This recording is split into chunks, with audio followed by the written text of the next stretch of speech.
How to create an Expedia account.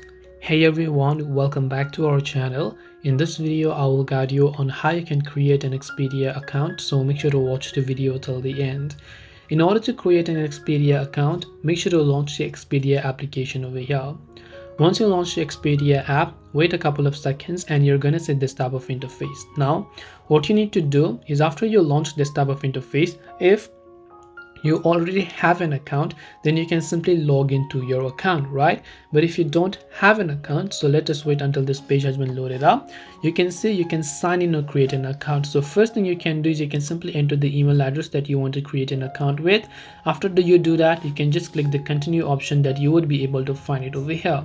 Now there are also other ways to sign in, which is simply sign in using your Facebook, or if you want to directly link with your Google account, you can simply select the option called sign in with Google.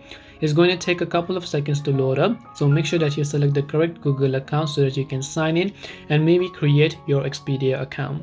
This way you should be able to create an Expedia account. Hope this video was very helpful. If you have got any questions, feel free to leave them down. Thank you for watching till the end of this tutorial, and see you soon in our next video.